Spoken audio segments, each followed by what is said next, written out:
Assalamu alaikum students. Hope you all are fine. This is another video from chapter number 4, that is agriculture and main crops of Pakistan. In the previous lectures, we learned about the arable farming, about the peasant farming and the mechanized farming. We also learned about the production of rice. We learned about the animal farming in Pakistan. We learned about the farming revolution in Pakistan or in the UK as well. We also learned about the cattle farming and about the sheep and goats. In this lecture, my dear students, we will read the following topics. Our first topic is horses, donkeys and mules. Horses are not usually kept in large herds, but are bred in much smaller numbers. Horses are not widely used as a working animal on farm, but more for pleasure riding or races. Horses are rather difficult to rear because the horses need a great deal of attention. That's why the horses are not kept for pulling the heavy loads, because it is difficult to deal with the horses. Our next topic is donkeys. Donkey is a much tougher animal and is widely used in Pakistan. It is hardy and it can live on almost any diet and work tirelessly. It is much more sure-footed than the horse. So, it is far of a donkey as a slow and a plodding animal. That's what we think about donkeys. That we think of a donkey as a slow plodding animal. When necessary, it can be surprisingly fast. The boiled donkey can reach speeds of up to 70 km per hour and can keep up to 24 km per hour for 2 hours without a break. This is the specialty of a donkey. Now, mules. The mule, which is a cross between a female horse and a male donkey. And a mule is a very tough, hard-working animal, even if it is sometimes very stubborn. Stubborn means difficult to deal with, right? Sometimes it may be stubborn. Poultry. What do you understand by the word poultry? What is the meaning of the poultry? Poultry means to keep birds that are raised on farms for their eggs or for meat, right? This is the meaning of poultry. So most Pakistani farmers, however small their land, keep a few chickens and perhaps some ducks and geese as well. Geese is also a kind of a bird that swims. It is larger than a duck and have long neck and webbed feet, right? So what do poultry provide us? Why most of the farmers and the people kept poultry with them? Because they provide eggs all the years, and when their laying lives are over, they can be eaten. It is very easy to rear. Some eggs are allowed to hatch out into the chicks. After that, we will talk about the commercial poultry farms. There are also, especially in the West, commercial poultry farms where 10 of the thousand of birds, usually caged, produced eggs and meat for the market as well.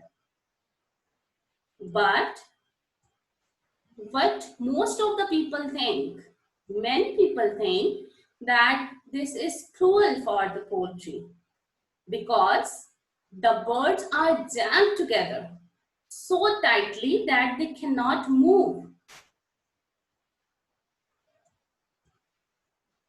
Intensive farming. This type of poultry is called the intensive farming.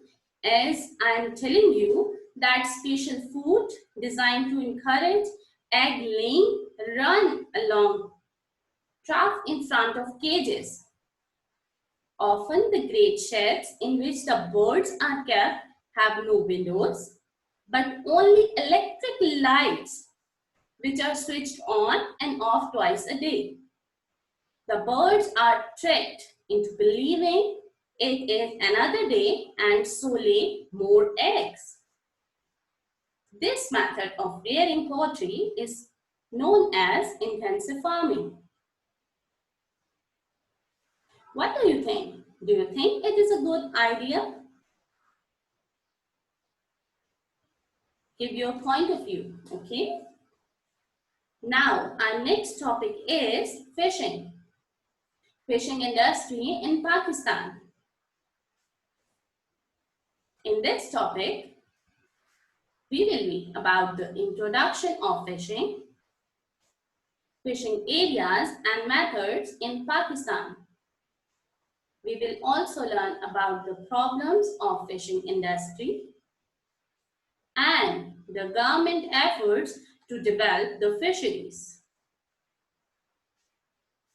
Introduction of the topic, that fishing is one of the oldest occupations for people who live near lakes, rivers and sea.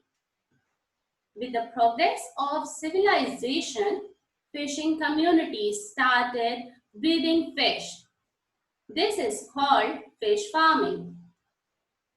In Pakistan, there are many fish farms inland using man-made rectangular ponds as well as using protected areas in rivers and lakes. Pakistan earns 6% of its total foreign exchange earnings by exporting fish, shrimps, and fish products. And this is usually included under agriculture, and although it produces only about 1% of human food. Fishing is the main occupation in the coastal settlements of Sindh, except Karachi and Balochistan. These are some kinds of fish. You can see in this picture. So, what are the problems of fishing industry? The main problems facing the fishing industry in Pakistan are pollution. Yes, pollution on the coast of Pakistan is mostly limited to the Karachi area. The Karachi fish harbour is severely affected by the variety of pollutants. Spillage of oil from ships and domestic and industrial waste is causing great harm to the fishing industry. These are the problems that are facing the fishing industry in Pakistan. Mangrove that are breeding ground for fish and shrimp cannot grow well in polluted seawater. What are the government efforts to develop fisheries? The government is taking a number of steps to improve the fisheries sector, which include the introduction of new fishing methods, development of value-added products such as Canfish by providing fish processing facilities, guidance and weather information for the fishermen through broadcasting services. These are some of the government efforts for developing the fisheries. Horticulture introduction. What is the meaning of horticulture? Or what is horticulture? Hortus is a Latin for garden. Hence, horticulture is a kind of garden growing. It is really a halfway stage between a garden and a farm. Now, the question is, who are horticulturists? A horticulturist is someone who uses scientific knowledge to cultivate and propagate plants and then uses this knowledge to provide technical information to fruit, vegetable and flowers growers as well as the farmers. What does a horticulturist do? Horticulturists grow vegetables such as carrots, onions, peas and beans, cabbages and cauliflowers on a large scale. Fruit orchards grows bananas, mangoes, lychees, apricots, peaches, apples, and pears, dates, oranges, lemons, as well as nuts. Why nuts are grown? Some nuts are grown for eating, but most are grown for oil. Groundnut oil especially is very important for cooking purpose.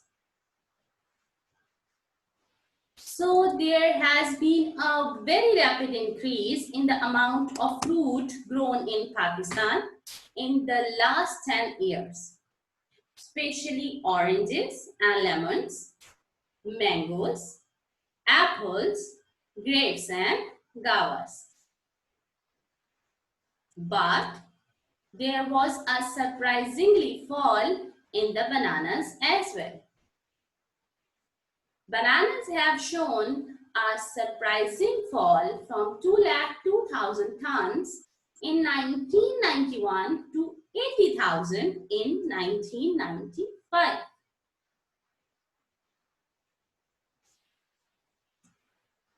Our next topic is impact of 2010 floods in Pakistan. The catastrophic floods in Pakistan in summer 2010 were the result of very heavy rains across the country. Million worth of property, crops, livestock, and food stock were destroyed. Millions of people were affected, losing their homes.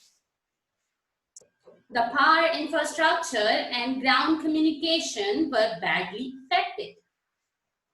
There were outbreaks of diseases in the relief camps. Overall, the floods have a very negative impact on Pakistan economy. So, my dear students, in this lecture, we learned about the horses, donkeys, and mules. That why we read the horses, donkeys, and mules. We also learned about the poultry. We learned about the fishing problem in Pakistan and about the fishing industries in Pakistan. We also learned about the horticulture. What is the meaning of horticulture?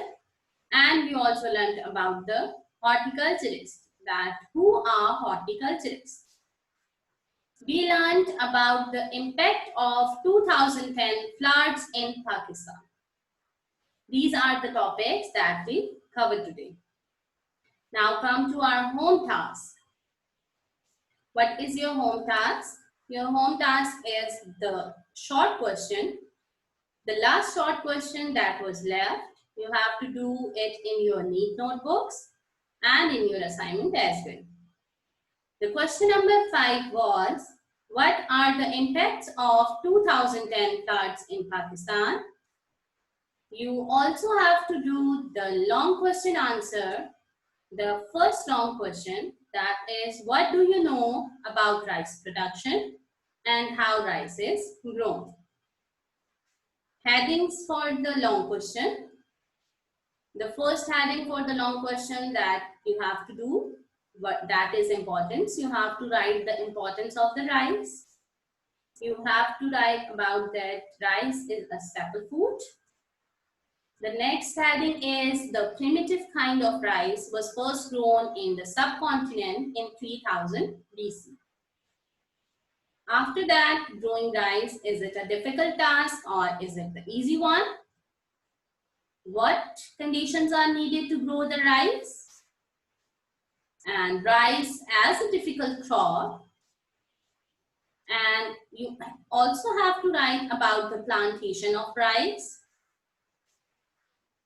This is the procedure of the rice, that what wet nursery beds are needed. The rice seedlings are grown from how to how centimeter height. The next heading is that this is the slow and tiring job. And the last heading is that the ripening of the rice. The question must contain these headings. You can take help from page number 36. The topic rice. Thank you so much, students, for listening me. Thank you so much and take care all. Allah Hafiz, students.